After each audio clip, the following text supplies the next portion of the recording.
The essence of contentment, it begins with a proper understanding of the fact that we are sufficient within ourselves.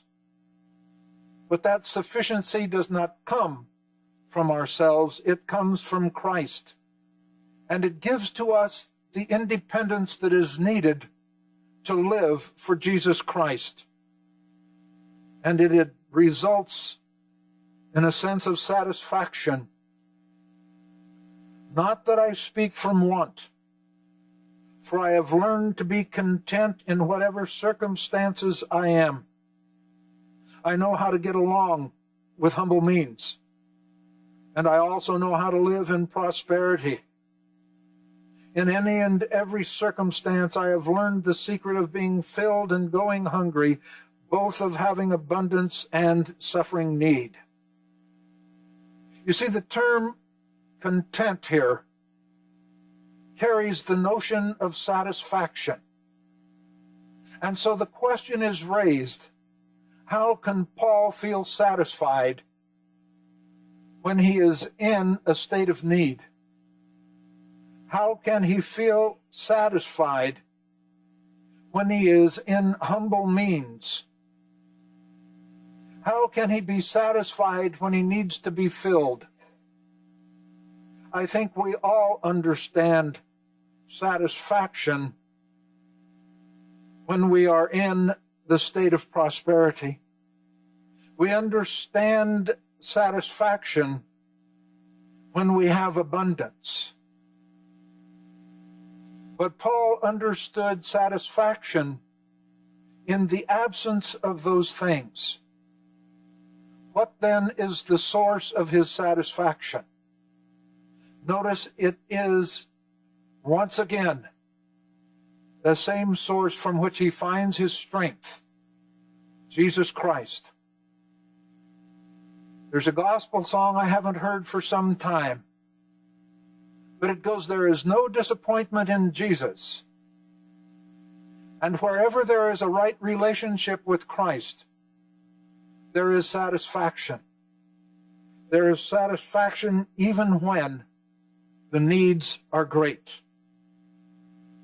And so the question is, how strong is our relationship to Jesus Christ? And the second question would be, and how do I know its strength? And the answer comes back. I know that my relationship is right with Jesus Christ when I am satisfied regardless of my circumstances. When I am satisfied with Christ and Christ alone. When I am satisfied in knowing that I can do all things which strengthens me because my strength will come from Jesus Christ and Christ alone.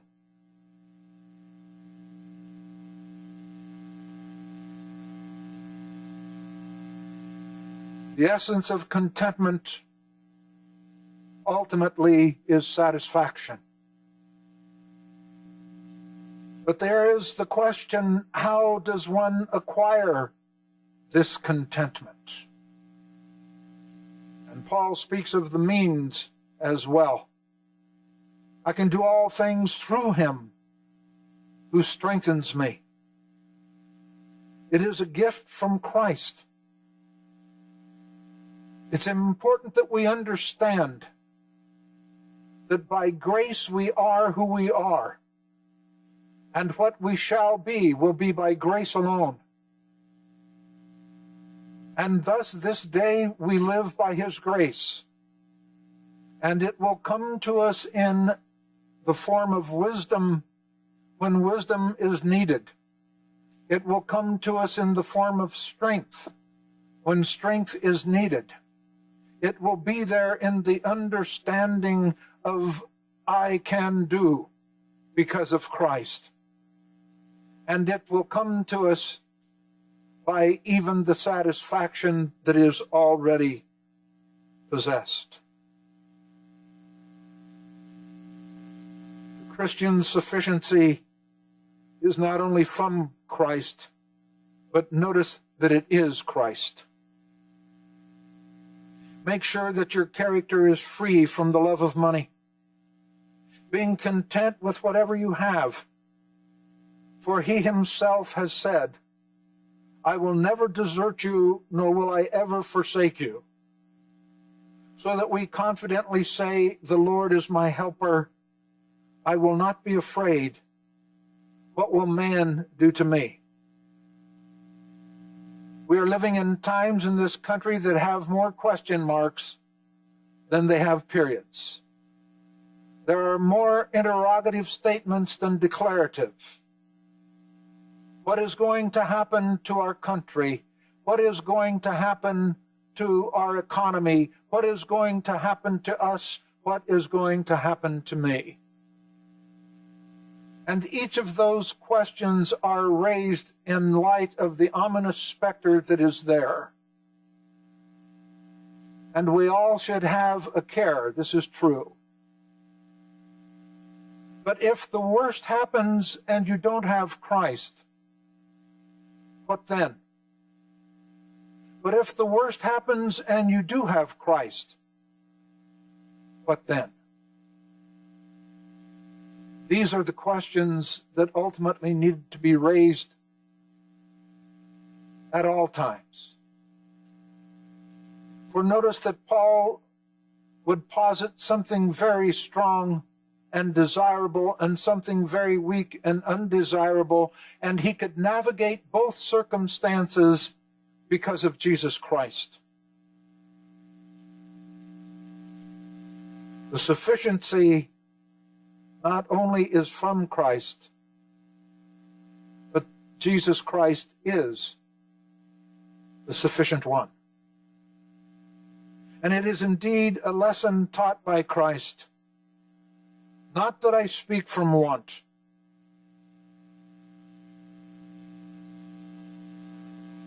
For I have learned to be content in whatever circumstances I am. I know how to get along with humble means, and I also know how to live in prosperity. In any and every circumstance, I have learned the secret of being filled and going hungry, both of having abundance and suffering need.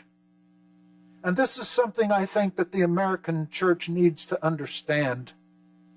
Often is the time we look at God's blessing by the strength of our budget and our giving. Do you realize that in Revelation chapter 2 and 3, where Christ delivers the message to the 7 churches, there are 2 churches alone who receive God's full support, and they are the ones who have the least of physical and material needs. This is a lesson that we should never forget. And maybe this is the lesson that the Church of Jesus Christ in the United States is about to be taught. Notice it is a lesson taught by Christ. There was a point in time when Paul learned how to be content. It didn't come naturally. It was something that he learned. There was a crisis point, and he prevailed in the crisis, and there was the lesson that was learned at that point and never forgotten from that point to the time of his stepping into the presence of Christ. And Paul was taught the lesson as a disciple. For the term here means to learn as a disciple.